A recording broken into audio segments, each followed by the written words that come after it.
Hola amigos de La Encerrona, soy Gustavo Rodríguez del portal jugo.pe y hoy volvemos a traerles una transmisión especial de nuestros martes de jugo, los cuales ocurren un martes al mes en Casa Revara. Jugo es una plataforma donde un grupo de especialistas se ha juntado para interpretar la coyuntura desde la ciencia, la historia, la economía, la cultura y la política y que les ofrece un extracto diario en su web, en las redes y en un podcast. En el último martes de Jugo se discutió el legado de Alberto Fujimori no solo en el Perú, sino también en el mundo. Natalia Sobrevilla se encargó de conversar con el ya legendario Luis Johamovich. Les cuento que fue emocionante verlo y escucharlo en persona. Y con José Alejandro Godoy. No dejen de suscribirse a Jugo en el QR que aparecerá en la pantalla por solo $3. Es la única manera de que nuestra licuadora siga funcionando. Que empiece el martes de Jugo.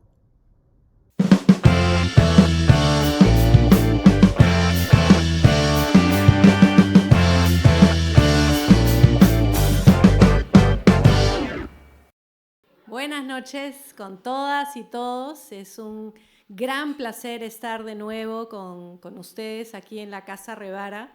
Este es el segundo martes del mes de Jugo. Hacemos cada mes un encuentro. Hemos tratado muchos temas. Estábamos hablando ahora con Lucho sobre los diferentes temas que hemos venido tocando. Nuestra primera reunión de martes de Jugo fue en diciembre del 2023. Estamos ahora en octubre, así que estamos prontos a cumplir un año y es una gran alegría. Agradezco a todos los que son suscriptores y que hacen posible que sigamos preparando jugos lo más sustancioso posible. Agradezco particularmente a la Casa Revara por tenernos aquí cada segundo martes y dándonos un espacio para poder conversar sobre temas diversos. Y especialmente a La Encerrona, a Marcos y Fuentes en particular, por habernos animado a grabar nuestras sesiones de martes de jugo. Esta es la segunda sesión que tendremos grabada y estamos particularmente contentos que sea esta sesión. Pronto va a ser un mes desde el fallecimiento de Alberto Fujimori, quien fuera presidente del Perú entre 1990 y el año 2000. Y estoy aquí acompañada por dos de sus biógrafos, quien escribió la primera biografía que tuvimos de Alberto Fujimori, Ciudadano Fujimori, de Luis Johamovich, que salió en 1993 y que fue el primer estudio en profundidad de quién era y de dónde venía Alberto Fujimori. Se habían hecho, por supuesto, trabajos periodísticos hasta ese momento, pero este libro llena muchos vacíos. Y tenemos también a quien es probablemente el último biógrafo de Fujimori, no sé cuántos hay en el medio, la verdad. José Alejandro Godoy publicó El último dictador y, como dice en el prefacio de este libro, tenía la intención que saliera en el año 2020 para conmemorar o recordar la celebración de su llegada al poder en el 90 y su salida del poder en el 2000, pero como todos sabemos, muchas cosas en el año 2020 quedaron en el camino y ese libro salió en el año 2021. Este además fue reimpreso en el 2018 y la última reimpresión es del 2021 también. Entonces, los puede encontrar otra persona que nos apoya muchísimo, es el Virrey, bueno, Paco en el Virrey, y compré estos dos libros en el Virrey hace unas semanas. Yo no había leído ninguno de los dos y para mí ha sido una gran oportunidad poder leerlos, poder pasar mucho tiempo pensando en ellos. Y primero quería, como había dicho, le había contado a Lucho, vamos a comenzar con Ciudadano Fujimori. Tenemos aquí una foto de Fujimori y también hay unas fotos atrás que son muy iluminadoras. Es momento ya de pensar en su legado, pero creo que antes de eso pensemos un poco en quién fue Alberto Fujimori. Y este libro nos presenta una visión no solamente de Alberto Fujimori, sino de todo el mundo que hizo posible el Perú de la primera mitad del siglo XX, la llegada de los japoneses al Perú en el periodo de Leguía, la importancia que tuvo la colonia japonesa y luego la segunda generación, los Nikkei en el Perú. Y la pregunta que tenía para Lucho sobre esta primera parte del conversatorio, sobre lo que ha sido leer y tratar de entender porque además es un libro fascinante de la historia de esa primera mitad del siglo XX y lo que significó para la colonia japonesa. Quería preguntarle a Lucho sobre qué reflexiones le da el Perú que hizo posible Alberto Fujimori, los cambios que se sucedieron en el siglo XX que llevaron a quien nació poco antes de la Segunda Guerra Mundial, en que la colonia japonesa se vio asediada en el Perú y que luego creció en la posguerra, fue a un colegio nacional, el Alfonso Ugarte, fue a una Universidad Nacional Agraria La Molina, fue producto de esas posibilidades de ascenso a través de la educación. Y luego, ¿cómo fue ese Perú que hizo posible que en 1990 fuera finalmente elegido? Aquí hay mucho detalle también sobre la manera de pensar de Fujimori, la manera de conceptualizar la campaña, cómo su formación de matemático lo fue llevando a pensar en las estrategias posibles. Pero quisiera, Lucho, que comenzáramos un poco situando a Alberto Fujimori en ese Perú que lo hace posible. Es tan vertiginoso lo que le ocurrió que probablemente, no, sin duda, a su madre, a su familia, a sus hermanos, les producía miedo, vértigo, lo que les estaba ocurriendo. Y bueno, después uno se acostumbra a todo, pero debe haber sido asombroso para todos, ¿no? Los que tuvieran un poco de memoria, lo que ocurrió entre los años 30 y los 90. Es un país tan veloz, con cambios tan rápidos y tan radicales en realidad, que, por ejemplo, al interior de la familia, la candidatura de Alberto era una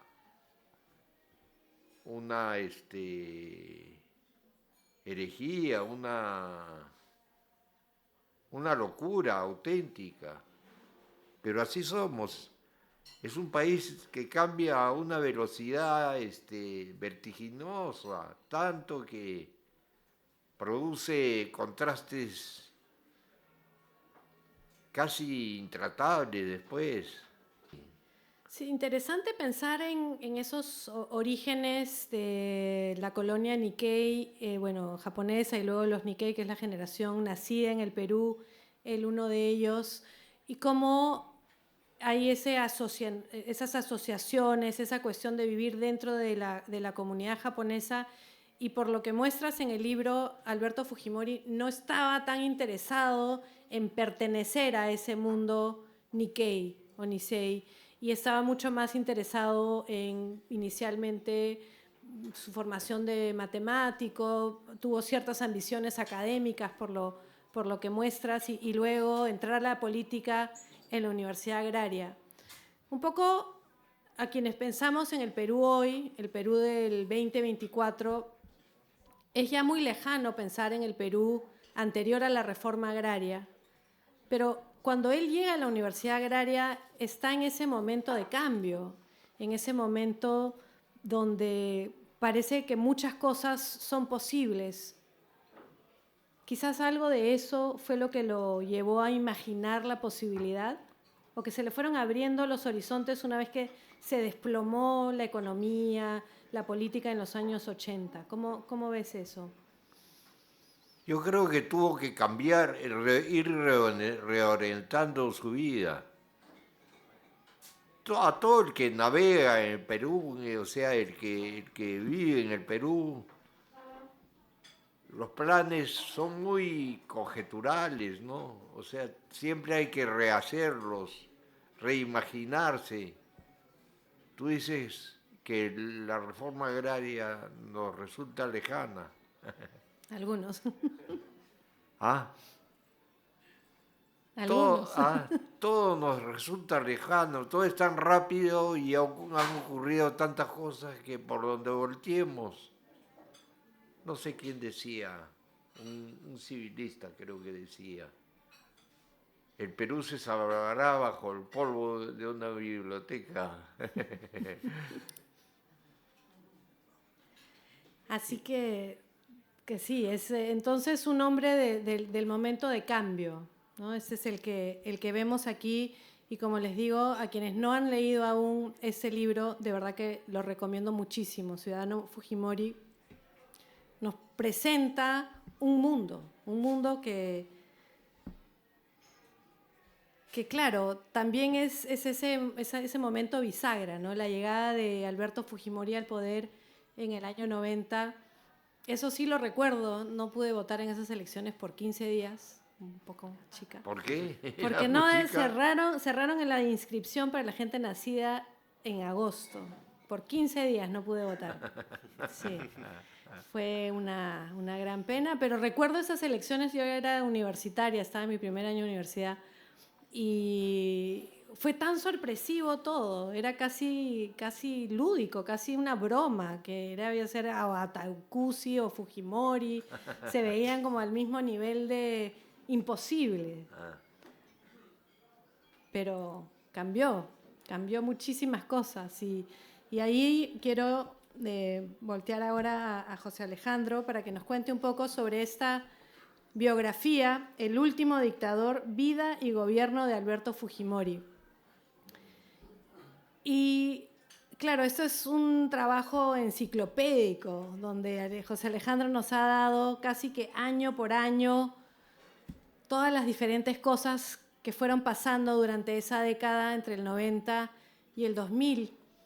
También era como que venían los recuerdos cuando lo iba leyendo, diferentes personajes que había querido olvidar, diferentes momentos históricos que también había querido olvidar, regresaron. Yo me fui del Perú hacia fines del año 94, son 30 años, y algunas cosas no estaba en el Perú cuando sucedieron, así que también fue bueno tener un recordatorio. Pero volví al Perú en el año 99, cuando llegué en octubre del año 99, todo el mundo decía, bueno, va a salir Fujimori, vamos a tener a Fujimori para siempre, y pocos meses más tarde eso se desdibujó.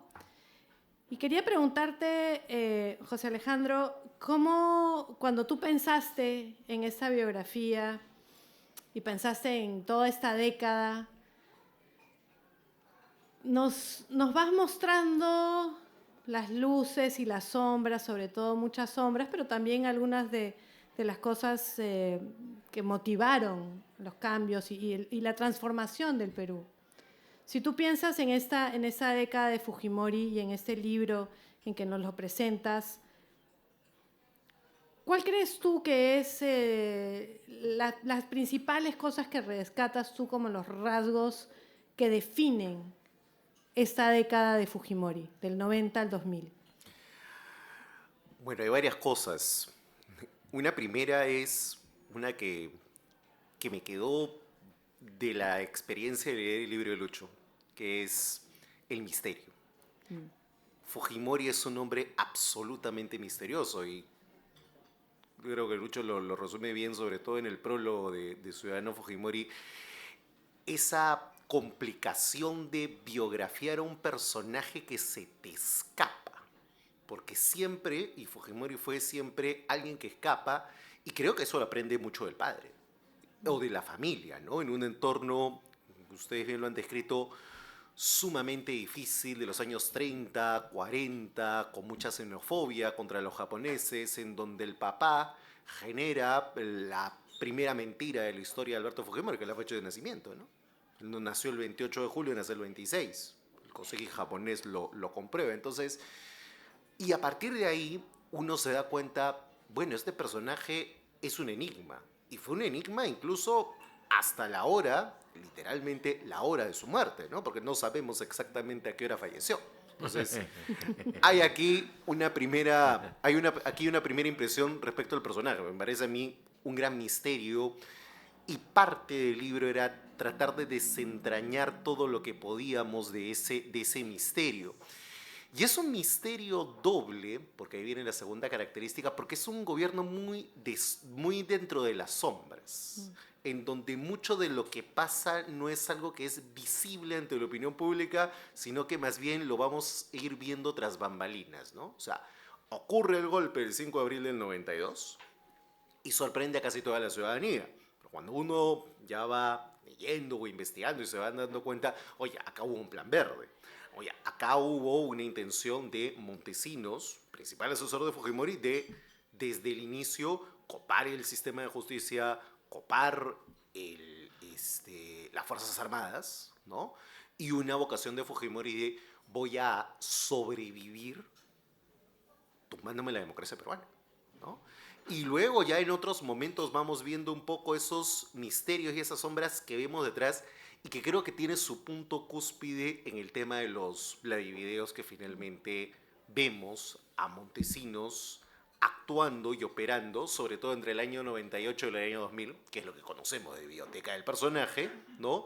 En torno a finalmente qué es lo que logra o que quiere hacer Fujimori para poder reelegirse.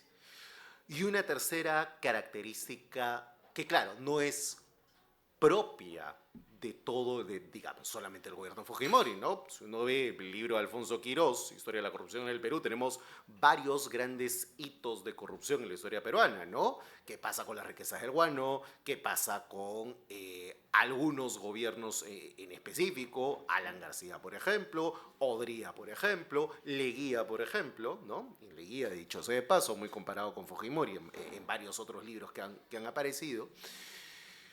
Pero creo que Fujimori y Montesinos sofistican la corrupción, porque la vuelven parte de un aparato central. Y esto es algo que, de alguna u otra forma, lo que veíamos era el entorno cercano de el gobernante de turno enriqueciéndose o el gobernante de turno enriqueciéndose. Acá vemos eso, sin duda alguna, sobre todo en el caso de Montesinos, de modo muy evidente. Pero aquí lo que estamos viendo es un sistema y un esquema de corrupción y de criminalidad organizada, porque eso también comprende al Grupo Colina y sus acciones, en donde el centro del sistema es la Presidencia de la República. Entonces, yo creo que ese es un grado mucho mayor de corrupción y muy distinto y rompe un poco con lo que habíamos visto antes. Como Lavajato, al ser corrupción transnacional, romperá también todo lo que habíamos visto antes, incluyendo a Fujimori. Entonces creo que hay esas tres cosas que me quedan un poco del gobierno. Y creo que eso también, esas tres, impactan en todo el periodo. Tanto en aquellas cosas que podrían aparecerle a mucha gente como positivas, como específicamente también en toda la parte que implica no solamente errores, sino también prontuario claro del señor Fujimori. Lucho, tú trabajaste como periodista durante todos los años en que se sucedieron los hechos e investigaste este libro. Los 10 primeros años. Los 10 primeros años de Fujimori. Sí. Claro, estos años, de los años cuando él estaba en el poder. Sí. Y además hiciste tu investigación cuando él ya estaba en el poder. Sí. Y entonces, ¿cuáles son un poco las cosas que nos puedes decir sobre tu experiencia de haber ejercido como periodista e investigador sobre Fujimori en estos años que, como nos decía José Alejandro, tuvieron tantos momentos de oscuridad? Sí. Ahora que describías este momento, se me vino a la mente la idea de que Fujimori era una especie de Houdini, un escapista del conocimiento, de la luz, de la claridad. Todo en él estaba velado y lleno de o mentiras o equívocos o olvidos, pero no había claridad. Yo trabajé en Caretas esos años Recuerdo que cuando publiqué el libro y me decían, ¿por qué ha escrito este libro? Mi explicación era que lo había hecho porque yo escribía sobre distintos temas en Caretas, pero solo cuando escribía sobre política aparecían cartas, reacciones, y uno, por muy, autosuficiente que se crea o que quiera ser, siempre quiere tener una reacción del lector. Entonces pensé que si escribía sobre Fujimori iba a tener una reacción. Y la verdad me apaballó la reacción. Con los meses y años posteriores, además que el personaje no terminaba, siempre estaba recreándose, volviendo, relanzándose. Yo pensé que escribía el libro y se cerraba, pero no se cerraba la historia. Ahora espero que ya se haya cerrado, ¿no? Me refiero a la muerte. La damos por cierta y confirmada. O alguien la pone en duda. Bueno, Yo creo que es la única noticia verdadera e importante del personaje en los últimos 20 años de su vida.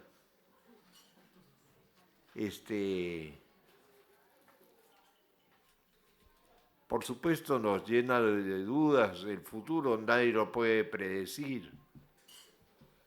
Se abre la posibilidad de esos titulares periodísticos que a punta de repetirse después terminan siendo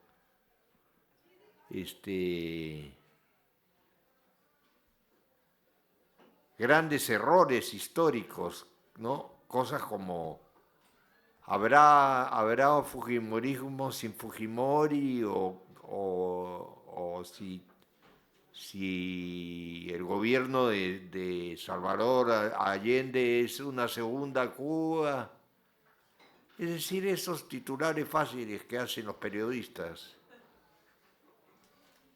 y que si te pones a pensarlo son disparates completos, pero suenan bien, llenan un vacío. En fin, creo que por lo menos yo acepto su muerte, la doy por cierta, aunque habrá discusión sobre el día y la hora. Creo que al abogado que dio la fecha lo despidieron. Así es. sí, entonces no es como el caso de Alan García, que hasta ahora hay personas que aseguran que está en alguna parte. Por lo menos su familia y muchas personas lo lloraron y lo velaron, entonces eso. Pero volviendo al tema de la muerte, acá hay una cosa que me pareció importante mencionar, que está aquí en el libro de José Alejandro, justamente hablando de la muerte. Cuando Sally Bowen lo entrevista en 1995 y lo sigue, lo acompaña, lo lleva en el avión, la lleva aquí para allá, la quiere impresionar, así como era Fujimori. En un momento ella le dice algo así como, lo cito aquí, en el pasaje más revelador de aquel diálogo fue el final. ¿Acaso no se trata su gobierno como alguna vez lo dijera su contrincante Javier Pérez de Cuéllar, de una banda de un solo músico? ¿Qué pasaría si es que mañana cae el helicóptero presidencial y es ultimado por una bala asesina? Y Fujimori contesta, según el reportaje de Sally Bowen, no se preocupe, yo seguiré gobernando el Perú desde el otro mundo. Y entonces, a raíz de eso, le quería preguntar a José Alejandro si eso que sentenció Fujimori en 1995, ¿cómo lo ves ahora cuando, como dice Lucho, damos por cierta su desaparición de este mundo? ¿Se irá gobernando desde el otro? Bueno, un poco difícil, salvo que Keiko haga Ouija, ¿no? Pero más allá de la ocurrencia, el país sigue siendo en cierta medida hechura de Fujimori, ¿no? O sea, hay muchas cosas que hemos heredado de ese gobierno, ¿no? Y yo pensaba, mientras acabo de bajar de un avión, habiendo estado en Arequipa unos días, y escuchaba un poco el discurso de la señora Presidenta de la República hoy día, Día de Grau, y en donde, olvidando que el héroe nacional era de aquellos que no ejecutaba rendidos ni ejecutaba extrajudicialmente, ella comenzó a terroquear a todo el mundo, incluyendo a la prensa, ¿no? Le llamaba terroristas de la información o terroristas de la mentira. Entonces, una cosa que se inaugura mucho con Fujimori, que en realidad viene del periodo de violencia, pero que con Fujimori se exacerba mucho más, es esta idea del terruqueo, ¿no? La idea de cualquier rival o cualquier tipo de idea que implique cierto rasgo de progresismo, cierto rasgo de liberalismo, porque ahora pueden terruquear tranquilamente tanto a Indira Huelca como a Rosa María Palacios. Aquí un poco el tema es: yo te descalifico y te llamo terrorista. Y eso es una herencia muy fuerte de Fujimori. Una segunda herencia la padecemos todos los días quienes transitamos por Lima y se llama tráfico, ¿no?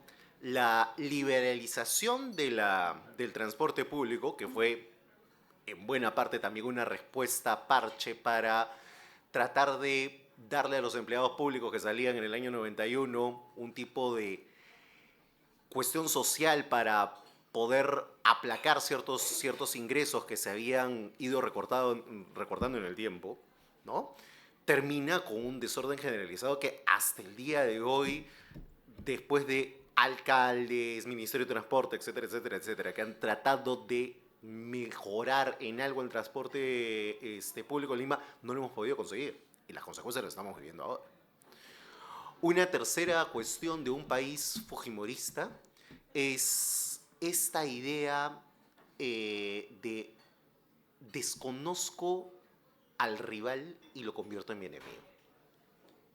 Fujimori en muchos casos es el predecesor global, lo hablaba con Gustavo Rodríguez hace semanas, de varias cosas, ¿no? Es el padre del autoritarismo competitivo contemporáneo. Es, y creo que lo mencionaba Alberto Vergara, que está por ahí, no me dejará mentir, creo que Rodrigo Barnechea lo decía, ¿no? Fue Milei antes de Milei, fue Bukele antes de Bukele, ¿no?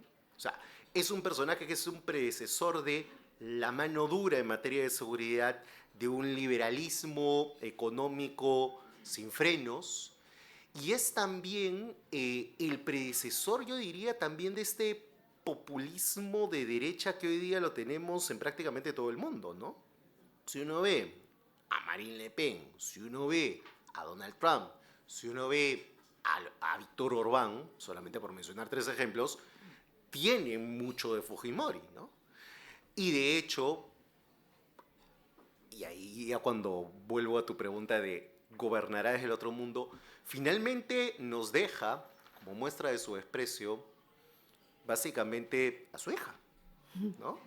Y su hija, fundamentalmente, es una persona que se ha encargado de continuar el triste legado de Alberto Fujimori y de destruir la democracia peruana, ¿no? Entonces, cuando uno ve, por ejemplo, que en un mismo artículo, en el año 2021, Ann Applebaum cita ejemplos de desconocimiento de resultados electorales, y ahí pone a Trump y a Keiko Fujimori al mismo nivel, uno se da cuenta de que efectivamente sí, obviamente Alberto Fujimori no desconoció los resultados electorales, pero en el año 2000 hace probablemente la elección más tramposa desde la del 50 de Odría, ¿no? En donde además se reelige siendo candidato único porque Toledo se retira. Y eso le cuesta pues la credibilidad del sistema internacional, y creo que ese es el primer paso para que el gobierno termine de implosionar. Pero lo que voy es, finalmente, lo que termina acá es una idea y una noción de destrucción de la institucionalidad del Estado de Derecho, que es lo que estamos viendo hoy a nivel mundial, Entonces, ese espíritu fujimorista, que obviamente no es solamente responsabilidad de él, ¿no? Sino también viene de tiempo atrás. Tenemos una tendencia autoritaria innegable en nuestra historia, pero creo que él es el que inaugura varias de las cosas que hoy estamos viendo, no solamente en el Perú, no solamente en América Latina, sino también en términos globales. Claro, igual el Fujimori de los 90 también fue un hombre de su tiempo. Era en los años del consenso de Washington, eran los años de la liberalización en toda la región. Muchas de las cosas, sobre todo en materia económica, él estaba siguiendo un libreto bastante general. Entonces, quizás ahí no. Lo que es interesante es cómo él eligió tomar un rumbo autoritario, y aquí quería volver a Lucho con pensar en esos años y también pensar en el legado. Quizás en los años posteriores al 2000, en esta ilusión democrática que tuvimos, o esta primavera democrática, ¿hasta qué punto realmente se revirtieron algunas de estas cosas que se fundaron en el fujimorismo? ¿O hasta ahora seguimos viviendo, como nos decía José Alejandro, entrampados con universidades liberalizadas que él impulsó, esa liberalización del transporte y muchas otras cosas? ¿Hasta qué punto esos legados son los que estamos viendo ahora? Y quizás eso es lo que él aún nos ha dejado. ¿Cuál es tu visión sobre eso? Digámoslo así, Natalia. Habrá que reconocerle siempre, yo siempre lo he reconocido, así como manchas indelebles, como su asociación con Montesinos, la solución a 2 o 3 graves problemas que teníamos en los 90, básicamente 2, la violencia terrorista, independientemente de su claridad o de las medidas de su gobierno, pudieron venir del gobierno anterior, no importa, pero la captura ocurrió en su periodo y eso le da un crédito que no se puede ocultar. Pero junto con eso, también Fujimori ha sido creador de grandes problemas, nuevos problemas. José Alejandro, acabas de hacer una mención al tema del transporte. O sea, esa es la creación de un caos, la construcción, digamos, del caos en el que vivimos. Eso es también obra del fujimorismo.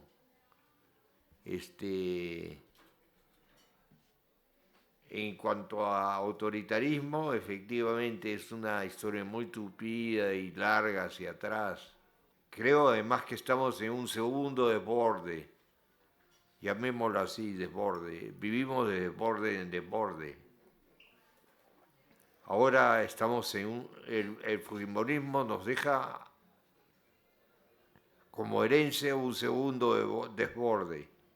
Y por otro lado, como siempre, nosotros navegamos en medio del mundo y el mundo entero está en emergencia y confundido y lleno de dudas.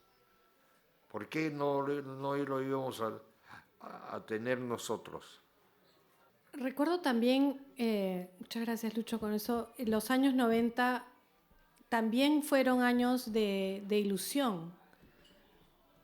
Como decían estas máscaras, y Lucho nos recuerda que los años 80 fueron muy destructores. Fueron años de implosión económica, años de carencias, años de violencia, años donde muchas cosas estaban realmente convenciéndonos que el Perú estaba cayendo a un barranco.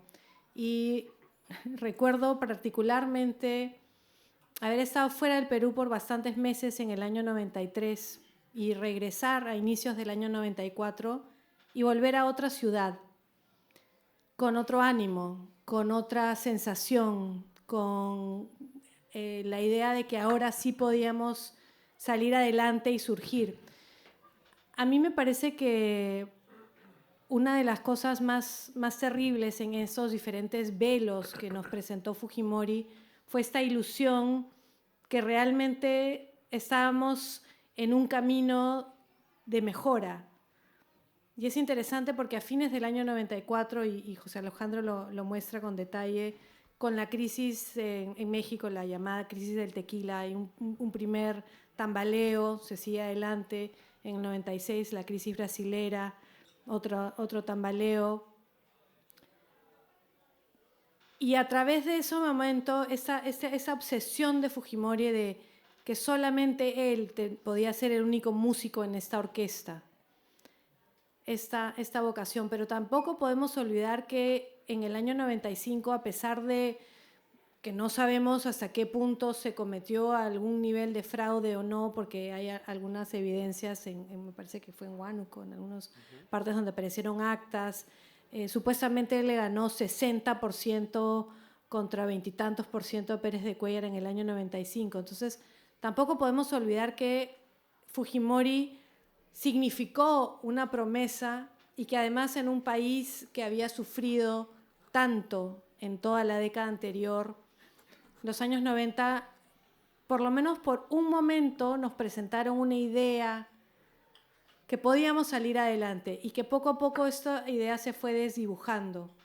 Recuerdo particularmente a partir del 97, cuando es la interpretación auténtica, cuando los estudiantes universitarios de San Marcos y la Católica se juntan y salen juntos a marchar y salen a decir que no son terroristas, son estudiantes.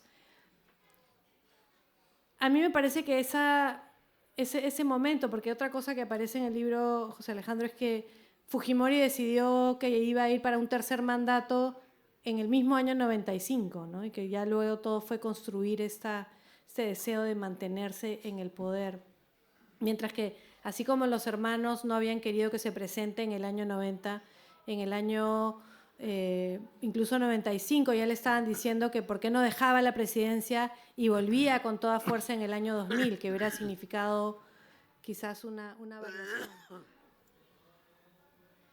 Un poco es esta promesa que significó y este momento de ilusión que significó quizás entre el 93 y el 96. ¿Qué fue lo que llevó a ese desplome, esa necesidad de siempre seguir en el poder, esta ambición por el poder?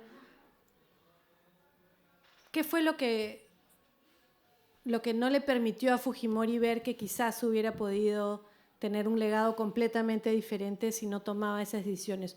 O quizás esta cuestión corrupta que venía con Montesinos, ese ir cooptando económicamente cosas y tener cierta una fachada de cosas que iban bien y por atrás se iban haciendo las cosas turbias. ¿Hasta qué punto fue eso? ¿Fue siempre un juego de ilusiones, una cosa de humo y espejos? Yo creo que hay varias cosas ahí, ¿no? O sea, yo sí considero que es innegable que el país termina de alguna u otra manera seducido por este personaje que le pareció fascinante y como Lucho recuerda, más allá de si el mérito fue propio o no propio, sí se hacen pues cosas en los 90 que cambian la vida del país, ¿no? Es la reforma económica y es el fin de Sendero Luminoso y del MRTA en términos militares de modo bastante notorio, ¿no? Y Fujimori sabía aprovechar eso, independientemente que, sobre todo en el segundo caso, el mérito no es tanto suyo, sino es un mérito más bien policial, militar y de los comités de autodefensa, ¿no? Y claro, es la idea básica de tener un Estado que funcione en dos cosas que son claves, ¿no? La seguridad, que no te maten, y la economía, ¿no? Que los precios de los alimentos no te suban, como en la época del primer gobierno de Alan García, ¿no? Que un día un caramelo costaba 10.000 intis en la mañana y en la tarde te costaba 20.000. ¿no? O sea, cosas tan básicas como saber los precios de productos de primera necesidad y saber y manejar un presupuesto básico, ¿no? O sea, son cosas que te brindan algo de seguridad y creo que en eso se basó la ilusión de Fujimori sobre Fujimori entre el año 93 y el año 96. Creo que delimitas muy bien el periodo de eso.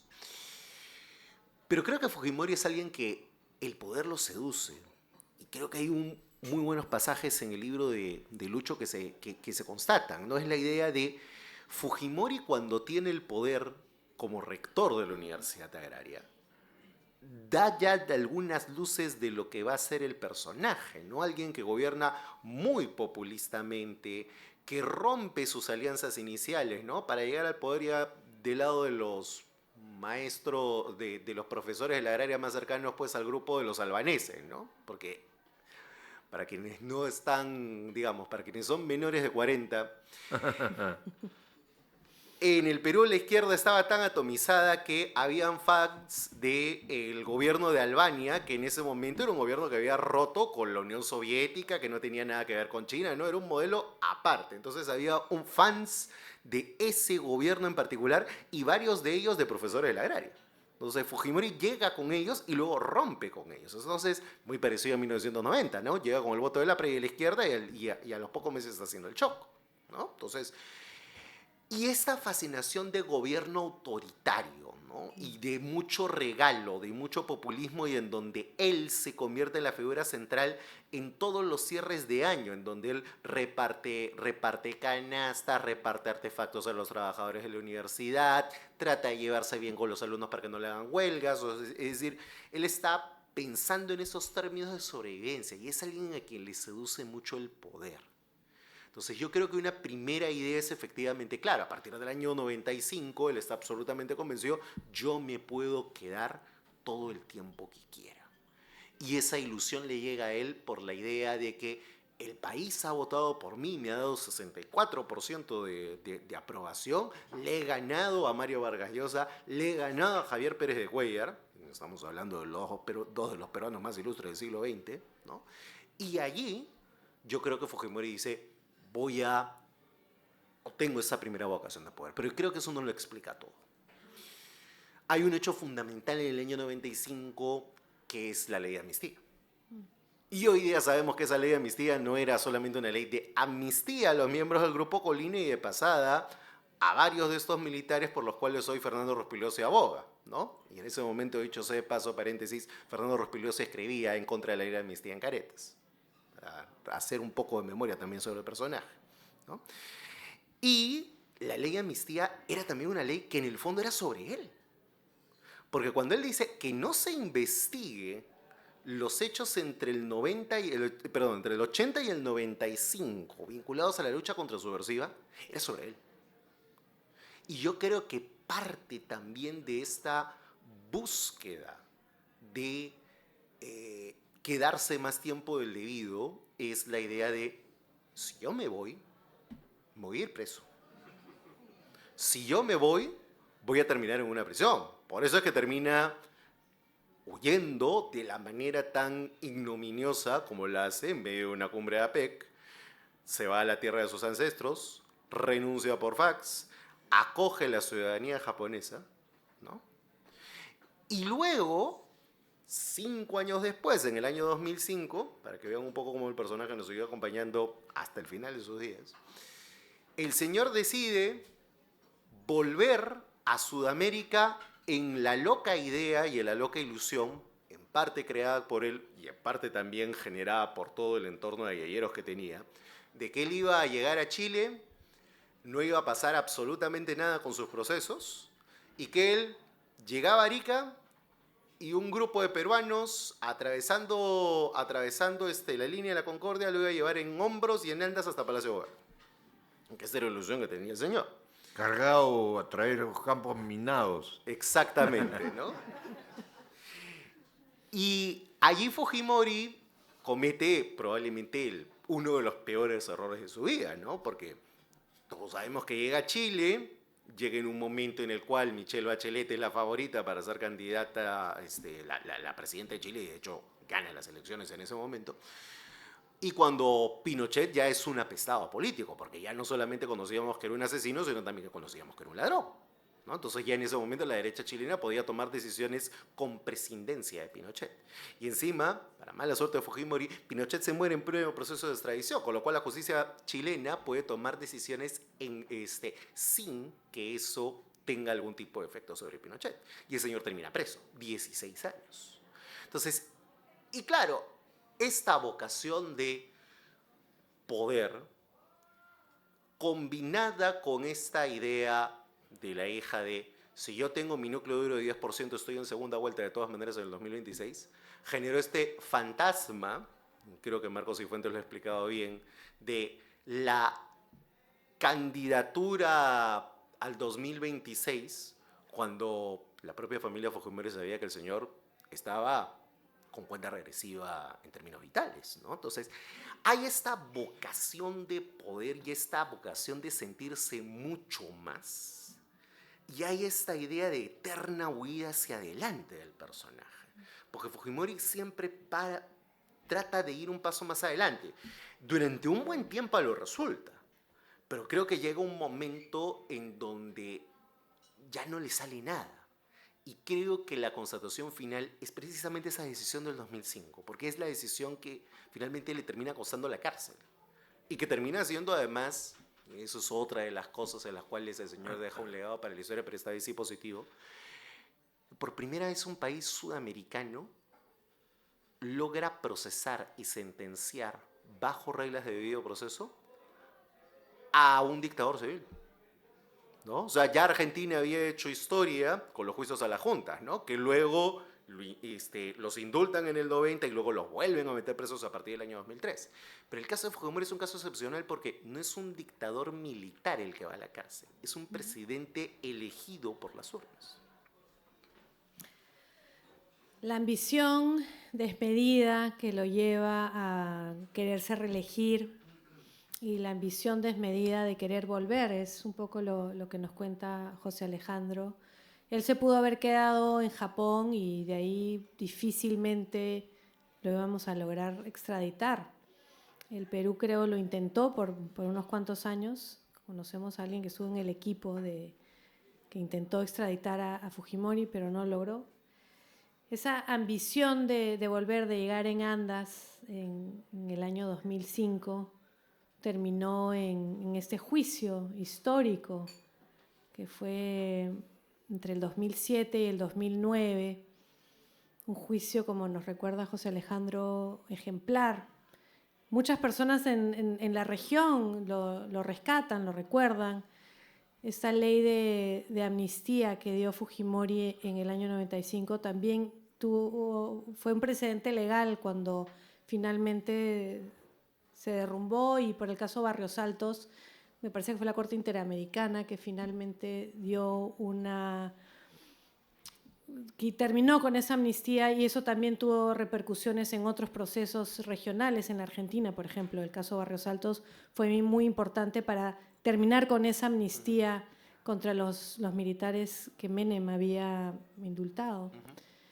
Pero Lucho, volviendo a este hombre que, como nos dice José Alejandro y como tú muestras magistralmente en tu libro, está siempre corriendo para adelante y reinventándose, recreando un poco como su padre, que cambia de apellido, es sastre, es vulcanizador, tiene una florería, trata muchas diferentes cosas. ¿Cómo ves tú este regreso de Fujimori en el 2005 y su proceso ante la justicia, el juicio a Fujimori, sus años de cárcel y también lo que significó tenerlo como una espada de Damocles con su posible indulto? Desde el minuto en que está preso, está el indulto pendiendo sobre cualquier gobernante en el Perú. Eso lo vive de manera muy directa Pedro Pablo Kuczynski, que paga un precio muy alto por indultar a Fujimori y eventualmente termina en libertad. ¿Cómo ves tú ese segundo momento del...? Dos cosas, ¿no? Uno, como siempre, el tiempo en que ocurren los hechos define muchas cosas que los protagonistas en realidad no pueden no tienen mayor injerencia sobre eso. Fujimori va a Chile en los momentos que tú has escrito, José Alejandro, y se pasa a los 16 años acá, preso. Es lo que había, las condiciones del momento. Sorprende siempre y además es tan inveterado esto, tan repetido, que ya no debería sorprender. Cómo desde el poder la gente cree que el poder no se va a acabar, que va a seguir, que no va a venir una revisión, una ola que los barra para siempre. Creo que en estos días se cumplen 40 años de gobierno democrático español, creo, no estoy seguro. Argentina. Pero es increíble, Franco estuvo gobernando durante 40 años. Finalmente lo sacaron de su entierro, de su tumba. Me pregunto qué le pensaría Franco si se hubiera enterado que X años después de muerto lo iban a desenterrar. Él que creía que todo estaba atado y bien atado. No hay atadura, el tiempo te lleva y te revuelca y tú no eres sino un protagonista momentáneo del tiempo. Pero el poder produce esos espejismos que te hacen creer que tú manejas el tiempo cuando no eres sino un resultado marginal de lo que está ocurriendo, de la gran, de la corriente central de la historia. Por ejemplo, además todos necesitamos renovarnos y queremos. Natalia, esto que dices que estuviste fuera y que cuando viniste al Perú encontraste que había un nuevo entusiasmo. Sí lo había. Yo he tenido también amigos que apreciaban que por ejemplo, en los distritos, en Surco, se sembraban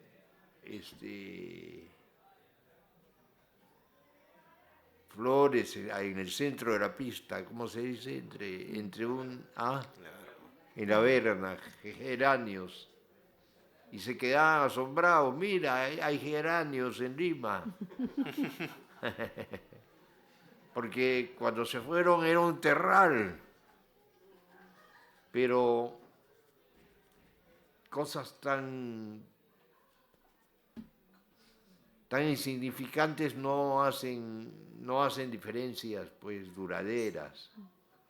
Y de hecho pasó el tiempo, los geranios se murieron, o vinieron cosas peores. La pandemia ha sido un golpe casi incomprensible todavía. Decías, Lucho, sobre los protagonistas que van arrastrados por la historia. Sí. Y todos estamos siempre en un contexto histórico y Fujimori ciertamente lo estuvo tanto cuando estuvo en el poder como cuando lo dejó. Sí. Pero en inglés tienen una frase que usan mucho para describir a los políticos, si son los políticos que hacen el clima o si simplemente tienen que vivir con el clima que les toca. Y Yo entonces, creo lo segundo. Sí. Los más hábiles saben aprovechar eso. Fujimori supo aprovechar eso, con 2 y 3 detalles. Su origen japonés, su sonrisa.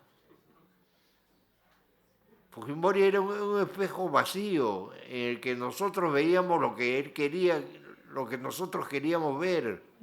Y él se da cuenta de eso, creció así. Yo supongo que desde el colegio ya sabía algunos de esos trucos.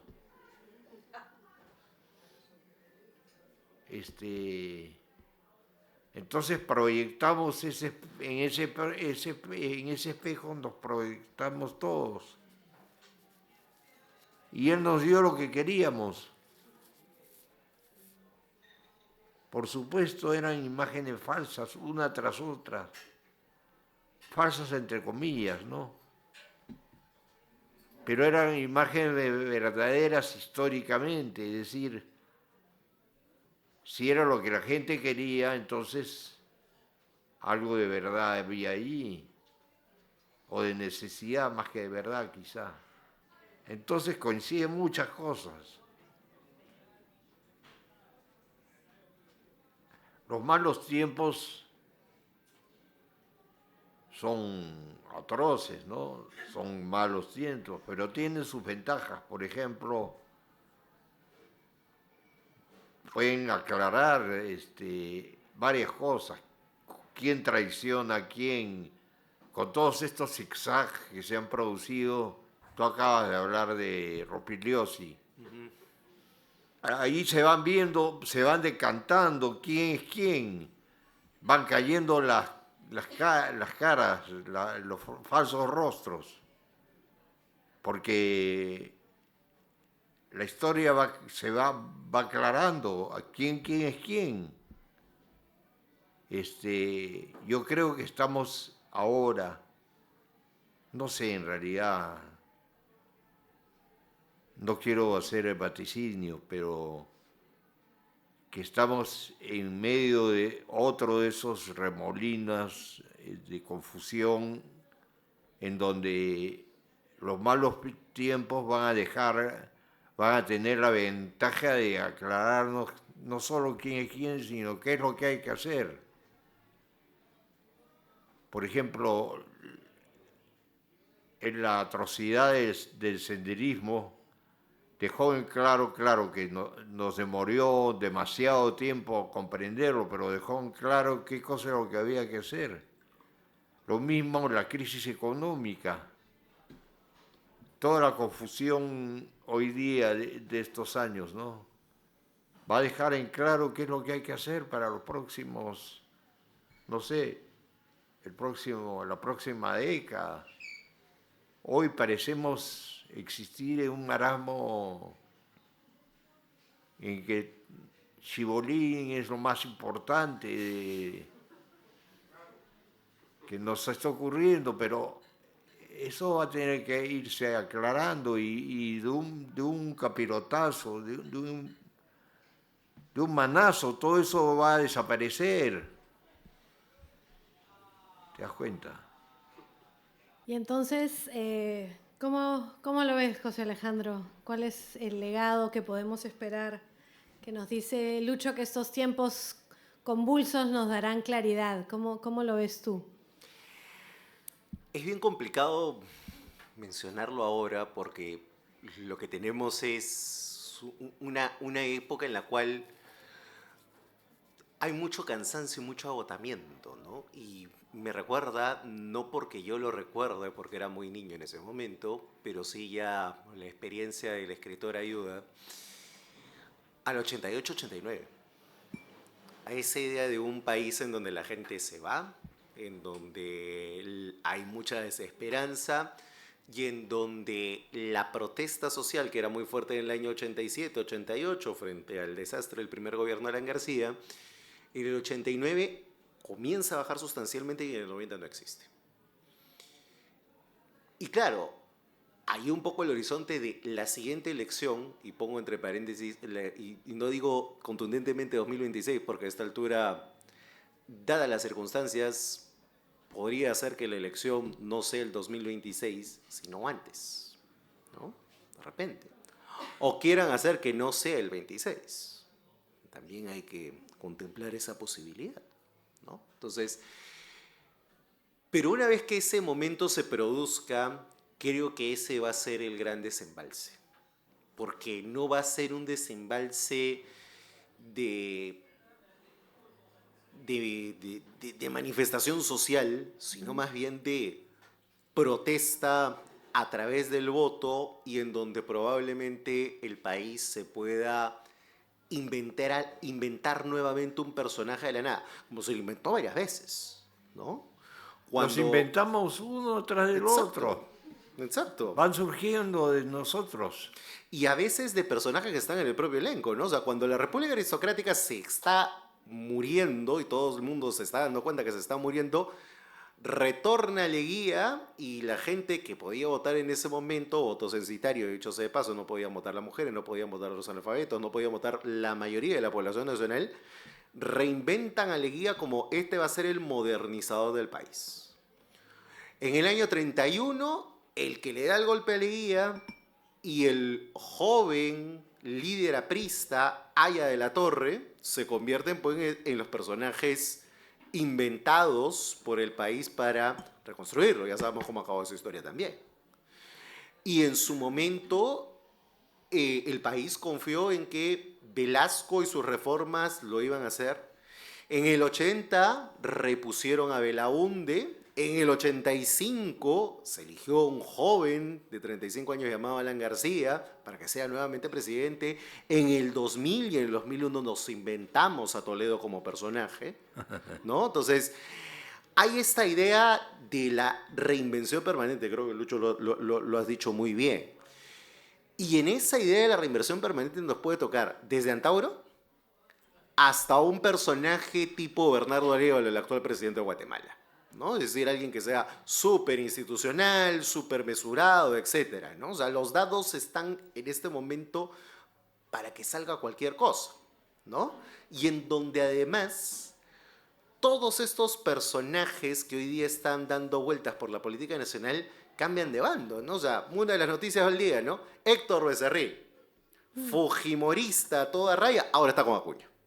¿Ahora qué? Está con Acuña, está en Alianza por el hoy. Progreso, ¿no? A partir de hoy, ¿no? Entonces, eso te da cuenta además de que todos estos proyectos políticos que estamos viendo ahora están pegados con babas y que todos son absolutamente débiles, lo cual, ojo, no los hace y no los exime de la cantidad de daño que le han hecho al país durante esos años, dicho sea de paso.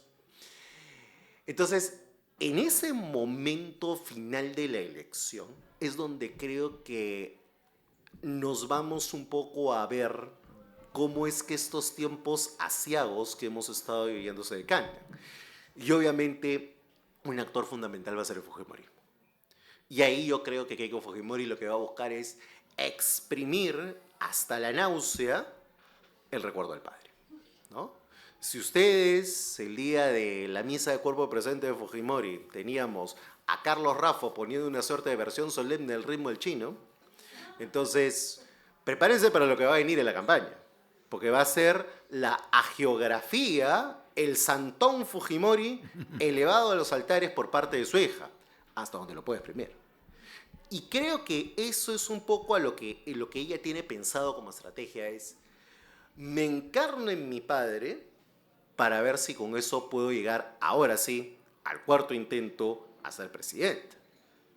El problema para ella es que ya la mochila no es solamente el papá. O sea, ya no es solamente una trayectoria de 86 años en este plano terrenal. Es ella. O sea, ella como lideresa de un proyecto político y su comportamiento como lideresa de ese proyecto político. O sea, una persona que ha sido capaz de negarle el indulto a su padre, más allá de que las circunstancias fueran absolutamente irregulares, de casi mandar a la cárcel a su hermano. Su hermano está no preso básicamente por una cuestión de tipo penal. Pero el señor Kenji Fujimori es técnicamente un delincuente y está inhabilitado para poder postular. Y eso es en parte hechura de su hermana. O sea, ni a Shakespeare con Macbeth se le hubiera ocurrido un guión tan desenfrenado como ese, ni la telenovela más escabrosa de Gilberto Braga, el actor de Vale Todo, se le hubiera ocurrido una cosa de esas. Entonces, Keiko Fujimori tiene, más allá de cómo terminan sus procesos judiciales, ese triste papel y ese triste legado con el cual va a tener que lidiar, ¿no? Y la pregunta es, ¿cómo se va a comportar si es que pierde por cuarta vez? Y esa es también parte de la respuesta que vamos a tener a ello. Porque si ella se queda en primera vuelta, bueno, podríamos ahorrarnos el drama de 2 meses de una segunda vuelta muy polarizada. Pero si ella pasa a segunda vuelta, independientemente de con quién fuere, vamos a ver nuevamente el berrinche, la rabieta, si es que ella pierde. Y vamos a ver nuevamente la pregunta de Si quien está al frente es quien fueres, ¿cómo lo va a obstaculizar? ¿Cómo va a maquinar la siguiente vacancia? Claro, ahí ahora no está sola, porque los demás que pierdan desde el día 1 van a estar con esa idea. Entonces, si quien gane no es un gobernante que muy rápidamente se empodera, si no tiene la gravitas del poder, pues probablemente en un año o dos tengamos el recambio por su vicepresidente, o algo peor. Entonces, no es que en la elección se vayan solamente, se repartan nuevamente la baraja, sino que también habrá que ver el comportamiento de los actores después de la elección, porque ya nos hemos dado cuenta en estos años que un golpe de Estado clásico ya no es posible. Un autogolpe como los que hacía Fujimori, bueno, a Castillo no le resultó, ¿no? Probablemente el golpe de Estado más bobalicón de la historia peruana. Y además, hoy en día tú necesitas controlar el Congreso, y con controlar el Congreso puedes hacer y deshacer lo que quieras. En un régimen que se decía presidencial, hoy día prácticamente se ha convertido en un parlamentarismo de facto. Entonces, no es solamente la idea de quién gana la presidencia, sino que quién controla el Congreso. Y frente a eso, ¿cómo es que la sociedad va a reaccionar? Porque Lucho decía algo que es muy interesante en todo esto. Hemos salido de una pandemia atroz, devastadora, de la cual muchas veces no nos queremos ni acordar. Y hemos salido de una crisis económica que obviamente no es como la de los 80, pero que está ahí todavía. Y cuando uno conversa con, por ejemplo en mi caso, con varios de mis alumnos de universidades top de este país, es la idea de o no sé qué hacer, o estoy viendo a qué lugar me voy. O simplemente ya los chicos incluso deciden, o los papás deciden por ellos de, oye, ¿sabes qué, hijo? No vayas a una universidad de acá, me es más barato mandarte fuera y de una vez haz tu pregrado afuera y no regresas un buen rato, ¿no? Entonces, eso es precisamente una sociedad que todavía está viendo cómo sobrevive a todo este sobresalto del último quinquenio. Porque han sido 5 años sumamente intensos. Y creo yo que la resaca de esos años es lo que vamos a vivir el día de la próxima elección y en el periodo posterior a la misma. Bueno, qué escenario que tenemos frente a nosotros. Lucho, no sé si quieres decir algo antes de que abra aquí algunas preguntas, comentarios. Me encantaría escucharlas. Muy bien. No sé quién tiene el micrófono ahí. Ahí tenemos el micrófono. No sé quién quisiera comenzar con alguna pregunta, comentario. Tenemos una por aquí. Hola, buenas noches. Mi pregunta va más que todo por digamos, el actor secundario en este caso, pero no sé qué tan secundario en la historia real, que vendría a ser Vladimiro Montesinos, ¿no? Porque en la historia de lo que es el fujimorismo y todo, una de las tantas narrativas que nos han vendido es todos los males eran Vladimiro Montesinos y Fujimori no sabía nada, y si hubiéramos sacado esa variable, el gobierno de Fujimori hubiera sido el mejor gobierno que hemos tenido, e incluso muchos dicen que el fujimorismo, aún con Vladimiro Montesinos, es el mejor gobierno que hemos tenido, ¿no? Entonces, aprovechando también la presencia de Luis, que también tiene harto material escrito sobre Vladimiro Montesinos, ¿qué nos podrían comentar sobre esas dos variables, ¿no? Y qué tanto era la mano de cada uno de ellos, o cómo se interrelacionan estas dos variables en ese gobierno, ¿no? Pero es que parece cine de terror, o sea. Por un lado tenemos a este Houdini de la mentira, que siempre nos tiene va un paso por delante de nosotros, con una nueva mentira o una nueva cara. Y por otro lado tenemos a este capitán, no sé qué cosa era capitán, ¿no? Sí, capitán. Y aparte supongo, de las instalaciones físicas de las cárceles peruanas, en general de los institutos educativos y peruanos. Así como Fujimori estudió en colegio fiscal y después en una universidad pública, Montesinos ha crecido en los patios de los colegios militares y las prisiones, crecido y envejecido y tal vez fallecido ahí, aunque cada vez los plazos se van acortando. Entonces, parecen realmente dos personajes de cine de terror. Sí, y otro personaje de cine de terror también formado en universidad pública y profesor de universidad pública y también que pasó por centros penitenciarios, por supuesto, Abimael Guzmán. También. Una triada de hombres formados por instituciones públicas. ¿Alguna otra pregunta, comentario? Atrás tenemos una.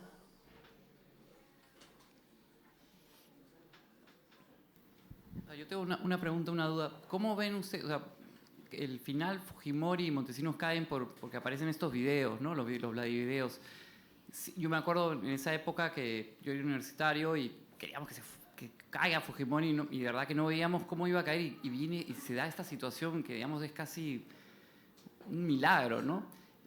¿Qué hubiera pasado si no hubieran habido Vladivideos? ¿Ustedes ven un Fujimori quedándose como un chavismo? O sea, hubiéramos estado, ahorita estaríamos, digamos, no estaríamos discutiendo nada, estaríamos perseguidos por la justicia. ¿Cómo, ustedes creen que el Fujimorismo hubiera tenido pies si no hubieran habido Vladivideos?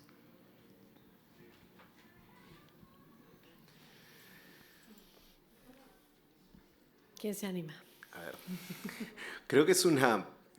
De hecho, hace años se escribía un contrafáctico de precisamente en esa idea de que no había Vladivideos y Fujimori llegaba al 2001 y se convertía en una suerte de aliado de George Bush en la guerra contra el terrorismo y eso le permitía finalmente en el 2005 dar finalmente el paso para que primero Santiago y luego Keiko lo pudieran suceder, ¿no? Una suerte de ya gobierno dinástico, como si estuviéramos en la Corea del Norte de la dinastía de los Kim, ¿no? Esa pudo ser una posibilidad, ¿no? Pero creo yo que el gobierno estaba herido de muerte antes. También creo. Porque uno es la elección tramposa del año 2000. La elección del año 2000 es escapando solamente a la elección de Maduro en Venezuela, la última, del 28 de julio de este año, la elección más tramposa de la historia de Sudamérica de los últimos 50 años. Lo que es mucho decir, ¿no? Lo cual es mucho decir en un continente de varias elecciones tramposas, ¿no? La fábrica de firmas. Fábrica de firmas, un proceso que la OEA, la Unión Europea, todos los organismos internacionales no califican como ni limpio ni justo, ¿no? Y creo que la segunda cuestión que creo que lo hace o lo complica es el tráfico de armas a la FARC.